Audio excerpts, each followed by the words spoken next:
Sono convinto che è sempre un discorso di atteggiamento, perché noi ci confrontiamo con delle squadre che hanno una tipologia di gioco con i lanci lunghi e questo qui ci mette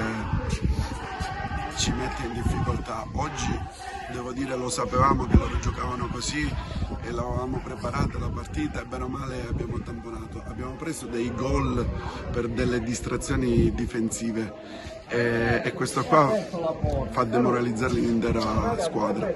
Nel primo tempo siamo stati bravissimi a recuperare nonostante tutto e a chiudere sul 2-2. Il rientro è stato un massacro, perché nell'arco di 3 minuti abbiamo ripreso 2 gol sempre per delle distrazioni difensive. Penso che siamo la peggior difesa del girone e penso che è strameritata. Faremo un mea culpa, ci sederemo con i giocatori e faremo un punto della situazione. Devo dire che siamo stati pure sfortunati, perché una partita rocambolesca 5-4, si poteva pure vincere con l'espulsione. Siamo rimasti in 10, ma nonostante in 10 abbiamo rimontato, abbiamo preso un altro legno.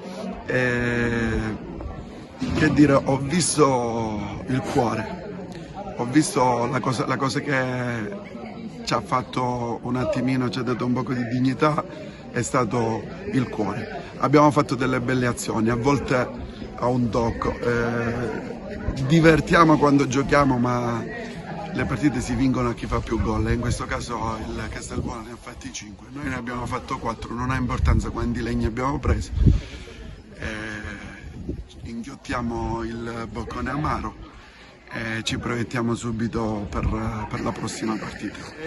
Ci vuole un bagno di umiltà, perché qua qualcuno, quando inizialmente avevamo fatto bene, si erano montati la testa, perché quasi quasi si parlava di playoff, quando la classifica è talmente corta che vinci 2 partite e sei in zona playoff, ne perdi 2 e sei in zona retrocessione, e quindi bisogna fare un bagno di umiltà.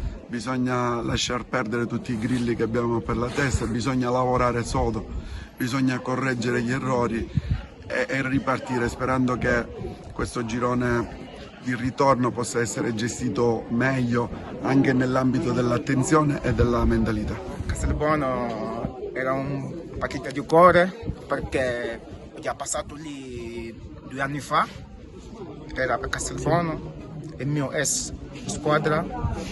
Tornare oggi, visto che era un po' carico per la partita, che ho fatto la doppietta oggi, sono molto felice. Devi continuare a